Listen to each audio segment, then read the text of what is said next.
por Onda, la superestación. Bueno, a esta hora tengo vía Zoom a Luda Merino. Luda Merino es fundadora de la cuenta Restaurando su Dignidad. Es un proyecto que entiendo surgió en Twitter en el 2021 y está destinado a la restauración y coloreado digital de fotografías de víctimas de la Segunda Guerra Mundial y del fascismo español. Realmente yo llegué a esta cuenta, como ustedes saben, yo soy nieta de sobrevivientes del Holocausto. Tengo, por supuesto, lo que es la historia familiar, fotos o hallazgos, documentos de aquella época, y efectivamente, pues sí, uno los tiene en blanco y negro. Y cuando yo consigo esta cuenta, me llamó profundamente la atención el objetivo de ponerle color a esta foto.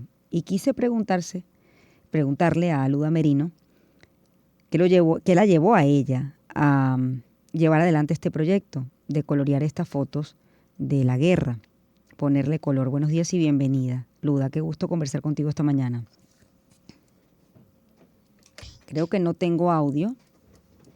¿Me escuchas? A ver si ahorita te escucho. Creo que sí. ¿Me escuchas? Sí. Vale, ahora sí. Hola. Buenos días, bienvenida. Gracias por atendernos. Nada, a vosotros por invitarme. Luda, cuéntame, ¿cómo surge esta iniciativa? ¿Por qué quisiste ponerle color a las fotos de la guerra? A ver, lo que es el proyecto empieza en septiembre de 2021, pero en realidad yo ya venía coloreando fotografías de cierto tiempo antes. Eran fotografías normalmente que yo me encontraba en la cuenta del Museo de Auschwitz principalmente y de algunas cuentas de memoria histórica aquí en España que se dedicaban a hablar de la dictadura franquista, ¿no? Yo veía las fotografías en blanco y negro y bueno, pues pensé que es algo que yo con mis conocimientos de Photoshop, que tampoco es algo súper elevado, simplemente es algo que llevo haciendo cierto tiempo porque me interesaba, me gustaba y tal, pues dije, bueno, voy a intentar primero restaurarlas. Y lo de colorearlas vino un poquito después porque me animaron unos de otra cuenta que se llama Miércoles Republicano, que me animaron a colorear una foto y me di cuenta de que se ve como más cercano, ¿no? O sea, el color normalmente nos evoca más cercanía, las fotos en blanco y negro, sobre todo a los jóvenes nos hace pensar en épocas como muy antiguas, de hace mucho tiempo. Y realmente en términos históricos, tanto el Holocausto como la historia reciente en general de España, ¿no? Ocurrieron en términos históricos ayer, ¿no? Entonces, colorear las fotografías y enseñarle a la gente cómo era eso, o cómo era la gente, cómo se veía la gente en aquel momento, que el mundo era en color, no era en blanco y negro, ¿no? Pues como que nos rompe esa barrera que nos pone blanco y negro normalmente. Sí. Ahora, ¿crees que el color, de alguna manera, sí influye en la percepción que se tiene del momento y de la situación histórica? ¿Por qué te lo pregunto? Es decir, tú ves esa foto blanco y negro, además ves el contexto, sin color, y por supuesto es una foto mucho más triste, sombría, que cuando le pones color. Entonces me llama la atención en la cuenta, dice, restaurando su dignidad, ¿no? ¿Cómo crees que el color, de alguna manera, puede cambiar la percepción que se tiene de un acontecimiento histórico como la Segunda Guerra Mundial o el Holocausto? Yo tengo dos tipos de fotografías. Hay Mm. unas que son las que me mandan los familiares de las víctimas, que te animo a que si tú eres nieta de supervivientes, también me Sí, puedes mandar la fotografía sí, que sí, necesites, la ¿no? voy a enviar. Dale, sí, sí, luego hablamos de eso. Em, por un lado están los encargos de los familiares. Normalmente es gente que, bueno, pues igual que usted, pues tiene fotografías y quiere ver a sus familiares en color. Simplemente, o sea, es algo más de una cuestión familiar. Me gustaría ver a mis abuelos o a mis parientes en color y no en blanco y negro por una mera limitación técnica de la época, ¿no? Y luego hay una segunda serie de fotografías que son las fotografías históricas, que son fotografías donde yo restauro, o sea, donde coloreo, más, bueno, sobre todo restauración y coloreado de fotografías de la liberación de los campos, etcétera, etcétera. Esas no es tanto para que se vean más bonitas o más nada, es simplemente que se vean más cercanas. Es decir, normalmente vemos una foto en blanco y negro de la liberación de un campo y vemos unos presos dentro de un barracón y como que pensamos que es algo de hace mucho tiempo. Y cuando tú coloreas la fotografía te da la sensación de que acabas de entrar y le has hecho una fotografía y para el Instagram, ¿no? Por así decirlo, Ujú. te da la sensación de que es algo más cercano, de que puede haber pasado ayer. Es más, hay fotografías que por el tipo de ropa que llevan los presos y tal, como que se intuye que son fotografías más antiguas. Pero hay unas pocas fotografías, tanto de los retratos como de las históricas, que salvo por algún pequeño detalle podrían estar tomadas actualmente. Quiero decir, salvo por algo que pueda llevar un preso que fuera muy típico de aquella época o cosas así, te das cuenta de lo cercano que es cuando tú lo coloreas y parece prácticamente que estás coloreando un fotograma de una película grabada actualmente, ¿no? O Ujú, sea, ujú. entonces, ese es un poco el concepto que yo tengo. O sea, son como dos ideas. Primero, por un lado, los que quieren ver a sus familiares en color y simplemente tenerles como más cercanos y a veces reparar la fotografía, porque las Sí. fotografías se deterioran con el tiempo y a veces están incluso partidas por la mitad y cosas así. Y luego está por otro lado el crear conciencia, es decir, a través de las fotografías históricas, decir, oye, esto no pasó hace tanto tiempo, míralo cómo fue, mira cómo se habría fotografiado si hubieran tenido los medios para fotografiarlo a color, que existen fotos a color, pero muy poquitas de aquello. Y simplemente, pues como uso esas fotos normalmente para concienciar, para explicar lo que fue el fascismo, la Segunda Guerra Mundial, el Holocausto, etcétera. Hmm. ¿Qué has encontrado en lo personal, ¿no? ¿Y qué te ha dejado a ti este trabajo que has hecho? Sobre todo estas fotos históricas de restauración, en donde, bueno, le pones color. Creo que es bien interesante lo que dices, porque hay una generación que siente que ese momento fue demasiado lejos. Y el tema del color, pues lo pone aún así más, ¿no? Cuando le pones color, acercas, digamos, quizás a esa generación. Tú eres una chica joven, ¿no? ¿Con qué te has encontrado en Sí, en este general trabajo? la gente de mi edad suele reaccionar un poco como reacciono yo misma, ¿no? Cuando coloreas la fotografía. Y de hecho a mí me ha pasado de colorear una foto y luego verla después de un tiempo, como ya me acostumbro a verla en color porque yo la he coloreado y ya siempre la veo por aquí por mi cuenta, luego de repente me la encuentro en blanco y negro y digo, claro, es verdad, es que esta foto se tomó originalmente así, ¿no? Entonces, como que te da una sensación muy diferente. Es como de esto es muy lejano frente a esto pasó ayer. Es verdad que la gente más mayor, con lo que yo me he encontrado, dicen que no les pasa. Claro, ellos han acostumbrado a una época en la que ellos sí que han conocido la Mm, fotografía que era siempre en blanco y negro y no tienen esa sensación. mm, Pero la gente que tiene más o menos de 50 años para abajo, la mayoría de nosotros nos hemos habituado a las fotografías en color y ver fotografías en blanco y negro nos evoca a mis padres o mis abuelos, hace tiempo, hace mucho, ¿no? Y dependiendo de qué países, pues incluso en los años 70 a veces había sitios donde se hacían todavía muchas fotos en blanco y negro, ¿no? mm. Entonces, pues bueno, sí que me he encontrado con que la gente reacciona, ¿no? O sea, no es lo mismo ver a una persona así raquítica y tal en blanco y negro que verla en color y decir, claro, es que esto, o sea, si me dices que esto es de un campo que te acabas de encontrar, en vez de tú a saber qué país, a lo mejor es posible, ¿sabes? Entonces es un poco el punto, o sea, Sí. salvo porque a veces tienen un poquito así de ruido las fotos o que ves que no son actuales, realmente podrías pensar que lo son, si lo ves así es en un primer Mm. momento desde lejos, ¿no? ¿Qué foto te ha realmente conmovido? Porque, bueno, has tenido acceso a documentos que son muy, muy dolorosos. Es una realidad trágica y además devastadora, ¿no? Si el proceso de enfrentarse a eso y colorear eso. Sí, es un tema delicado. Me he encontrado un poco de todo, tanto de por encontrarme historias concretas, que a lo mejor la fotografía en sí no es tanta cosa, pero la historia que hay detrás es impactante, como puede ser una fotografía de un hombre que se llamaba José Pita Mbomo, que era un hombre español de origen guineano que acabó en un campo de concentración y luego sobrevivió a un naufragio de un barco, tanto de fotografías que por sí mismas son duras. Yo creo que las dos fotografías más bestias que he llegado a colorear son una del horno crematorio de Dachau, que son dos prisioneros metiendo el cadáver, que son dos miembros del Sonderkommando, Comando, y luego hay otra que también es bastante, bastante fuerte, que es una de unos prisioneros de Ebensee. Ebensee era un subcampo de Mauthausen muy poco conocido, o sea, no os Mauthausen, preocupéis. Mauthausen, sí, o sea, el campo Mauthausen, donde estuvo mi abuelo.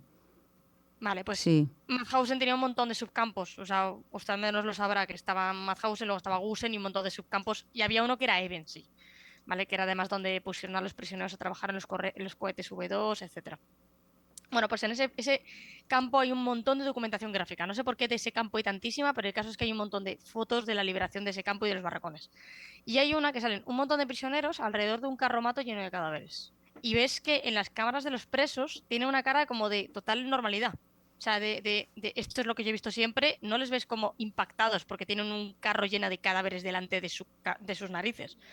Entonces impacta un poco por todo, impacta por la actitud que tienen todos los de alrededor, que lo han normalizado, ¿no? Como por la foto en sí, porque obviamente pues tiene un carro lleno de cadáveres y eso tuve que ir yo coloreando, eso se va coloreando figura a figura, entonces tuve que ir coloreando cuerpo a cuerpo y persona a persona. Sí. Entonces, pues esas dos yo las recuerdo como de las más fuertes. Y luego hay otras que en sí no son tan fuertes, pero que luego sabes un poco el contexto detrás y te impacta. Por ejemplo, hay una que era unos niños judíos de una escuela judía que había en Sirvintos, creo que era en Lituania, si no mal no recuerdo, pero me puede estar colando. Ujú. Bueno, pues era simplemente una foto como de grupo, en plan foto escolar, los niños sentados y al lado de sus profesores. Bueno, pero esa foto no tiene así nada de especial a priori. Bueno, claro, luego te cuentan que esos niños fueron enviados a un gueto y después masacrados en el bosque. Entonces, claro, ahí es donde impacta, ¿no? Saber esa información. Entonces hay un poco de todo. Pero sí, a ver, también es verdad que cuando ya llevo un tiempo coloreando fotos y ya uno crea callo. O sea, Mm. ya como que no piensas, cuando estás coloreando la propia foto en sí, como que no lo piensas, te pones cualquier cosa de fondo y desconectas el cerebro. Y luego ya cuando te tienes que poner a escribir el hilo o la información o buscar, etcétera, pues Mm. ahí ya sí tienes que... Conectas con la como- historia. claro. Tú sabes que hay algo bien delicado en el momento de, bueno, yo coloreo esta foto para que se vea bonita. A ver, te lo pregunto porque ese puede ser quizás un enfoque. Yo coloreo esta foto para que, bueno, para que la gente vea que fue en tiempo, que fue real. Pero en el momento que te toca hacer el trabajo, ¿cuáles son los parámetros estéticos para decir, bueno, ya coloreé la foto, esta foto está bien? Es decir, eh, Ah, ya, sí, o sea, ¿cómo son los colores de las fotografías? claro, porque, es decir, Hay veces que no se tú no estás puede. Mira, trabajando para que la foto se vea bonita, sino para que la foto se vea real. claro, a ver, te explico. Hace poco hice un hilo sobre esto porque es una cosa que me preguntan muy a menudo. Ujú. La realidad es que no se puede saber los colores de una fotografía solo por el blanco y negro. Esto siempre lo cuento cuando salgo en entrevistas y en sitios porque siempre me lo preguntan. No se puede saber. Una fotografía en blanco y negro no es más que un soporte del tipo que sea, porque ha habido un montón de tipos de fotografías, que al que le llega la luz y parte del soporte se quema. Al darle la vuelta a eso te sale, o sea, eso es el negativo. Cuando le das la vuelta, las partes más quemadas son las que más luz reciben, por eso son las que más luz tienen. Entonces, al darle la vuelta te sale positivo de la fotografía. Una foto en blanco y negro no tiene más que esa información. Entonces, solo con eso no puedes sacar los valores de saturación y tonalidad. Es imposible. Entonces, ¿cómo se sabe normalmente de qué colores son las cosas? A base de documentación. En el caso de las fotografías de familiares, los propios familiares a veces me dan la información del estilo, oye, mi abuelo tenía los ojos marrones o los tenía verdes, tenía el pelo de este color. Y en el caso de la ropa, pues hay veces que no se puede saber. O sea, la realidad es que yo me he encontrado veces que la gente me dice, oye, no sé de qué color era la corbata del traje. Mm. Invéntatelo. O sea, me lo dicen así. O sea, y a veces yo les digo, oye, ¿de qué color quieres que la ponga? ¿Sabes? Porque no lo puedo saber. Y si no tiene la corbata a mano y nunca nadie les ha dicho de qué color era la corbata, pues me dice, ay, pues creo que le habría sentado bien ponerse una corbata Mm. roja. Y Y se la cuando pongo roja son, porque me lo dice el familiar. y cuando son fotos de guerra, Claro, cuando son fotos históricas es más fácil sacar información. Por ejemplo, todas las de los campos, normalmente sabes más o menos de qué color son las cosas, del ejemplo, del estilo. Hombre, hay cosas que se ven por el material. Por ejemplo, las camas solían ser de madera, las paredes podían ser o bien de madera que recubría lo que hubiera detrás, o bien de directamente ladrillo. El suelo solía ser así como gris, como en plan hormigón. Había un poco de todo. Y luego lo que son los propios uniformes, pues bueno, los uniformes de rayas es bastante sencillo porque se tiene toda la documentación. mm, Los distintivos que tenían, pues podían ser de diferente color, con lo cual tienes que saber un poco de por qué motivo estaban los prisioneros. Eh, lo que más había solían ser prisioneros políticos y judíos, así que normalmente cuando tiene el triángulo son prisioneros políticos y cuando tiene la estrella son judíos, pero puede haber otros casos como prisioneros comunes, que serán triángulo verde, apátridas triángulo azul o incluso homosexuales triángulo rosa, por ejemplo, ¿no? Pero bueno, normalmente esto, por fortuna, en las propias fotografías a veces te lo dicen, ¿no? mm, Y luego hay otras cosas que las tienes que sacar incluso por como documentación secundaria que encuentras. Por ejemplo, yo hace tiempo me encontré una foto de un niño era un niño muy pequeño que estaba vestido con el pijama de rayas y acababa de salir de un campo. En esa foto, en teoría, yo no encontraba de qué campo era. Bueno, pues gracias al número que tenía encima del distintivo, porque tenía solo un triángulo, no tenía la estrella. Entonces yo decía, no sé si era, a lo mejor si puede ser el hijo de un disidente político, al que hayan catalogado como disidente político, que no tiene sentido porque es un niño, pero bueno, o que fuera un niño judío, pero claro, no tiene la estrella, que es como lo distintivo de los judíos. Entonces dije, bueno, a ver cómo averiguo yo qué era. Bueno, pues gracias al número supe que era la serie para judíos varones de Auschwitz. Entonces ya sabía cuándo había estado en Auschwitz, porque gracias al número puedes saber cuándo estuvo. Supe que era judío y, bueno, supe más o menos la fecha en la que había estado, ¿no? Entonces, pues gracias a eso sabía que el distintivo era amarillo en este caso, aunque no tuviera la estrella completa y solo tuviera el triángulo. Entonces, hay veces que son cosas del estilo. Luego, por ejemplo, otro era un hombre checo que había sido liberado de, creo que era Buchenwald, pero Ujú. te estaba enseñando el número en el brazo que solo los tenían solo los de Auschwitz, con lo cual con eso puedes sacar el campo en el que había estado Mm. antes de eso y reconstruir su recorrido. ¿Cómo se Eso sabe pues el tiempo? Me dices algo interesante. ¿Cómo se sabe el tiempo en el que estuvo según el número? en Auschwitz es muy sencillo porque los números iban como por un orden y nunca se repetían. Hay campos en los que no se puede. En Mauthausen, por ejemplo, se repetían los números, es decir, si el preso número 1269 moría, ese número se reutilizaba y se le ponía otro. En Auschwitz no, era lineal. O sea, cuando el preso número 5000 moría, ya no había otro preso 5000, solo hay uno. Entonces, como hay una serie de números, hay varias series de números. Estaba la serie general para hombres, la serie general para mujeres, y luego se crearon series específicas para gitanos, hombres y mujeres, y judíos. Para los judíos hombres hubo dos series, la serie A y la serie B, y para las mujeres solo llegó a Mm. ser una serie A que llegó hasta los 30.000. Y luego había otro que era la serie R para los prisioneros soviéticos. Cada serie se creó en una época diferente, entonces más o menos, gracias a cuándo estuvo cada uno y en base a unos cuantos se puede saber cuándo entró. Entonces, si en la serie de números 20.000, entre los 20.000 y los 22.000 entraron en, no sé, me lo voy a inventar, junio de 1942, pues si tu prisionero está en el número 21.000, sabes que entró aproximadamente en junio de esa época y Mm. puedes más o menos sacarlo. Entonces, se puede llegar a saber cuándo estuvo. Eso pasa en Auschwitz, no pasa en todos los campos, porque reitero, en otros campos los números se reutilizan y es Mm. muchísimo más complicado. De hecho, lo he intentado y no he encontrado la forma. Yo, yo, Pero bueno, yo tengo que despedirme. Quiero invitar a la gente a que siga la cuenta Restaurando DIGN, ¿no? Es restaurando su dignidad, sí, su pueden buscarla, dignidad. sí. Pueden buscarlo por allí, donde Luda Merino restaura fotos que tienen que ver con el Holocausto, la Segunda Guerra Mundial, el fascismo español. Lo último que quiero preguntarte para cerrar es, ¿cómo has evaluado la reacción de la gente cuando se aproxima a lo que tú posteas en esta cuenta? En general es positiva. Creo que hay mucha gente que, ya no es solo por las fotos en sí, sino por la labor de divulgación que hago. Hay veces que yo cuento cosas que a la gente le suenan, pero no sabe muy bien cómo ubicarlas. Ujú. Por ejemplo, la gente lía mucho lo que es un campo de concentración con un campo de exterminio. Parece lo mismo, pero no lo es. De hecho, son conceptos muy diferentes. Y, por ejemplo, lían los campos, piensan que todos los campos eran como Auschwitz, realmente Auschwitz era como una especie de rareza dentro del sistema nazi, luego se creen que todos los campos de todos los países eran campos de exterminio, o sea, son cosas como que a la gente le suenan, es igual que lo de los hornos, ¿no? Les suena lo de los hornos, les suena lo de los crematorios, pero no terminan como de encajarlo muy bien, no saben cómo funcionaba el tema. Entonces, a veces divulgar y explicarle a la gente cosas que les suenan, pero no saben ubicar, parece que como que le agradece, ¿no? Como diciendo, oye, esto me sonaba, pero no tenía muy claro cómo, porque a veces no te lo enseñan como a profundidad, ¿no? Mm. Entonces, la reacción en general ha sido positiva. Siempre te encuentras trolls y negacionistas del holocausto y de todo, pero bueno, eso en redes sociales, si algo triunfa, siempre va a haber gente que se aburre mucho y que entra a tu perfil a insultar y tal. O sea que ya estoy acostumbrada.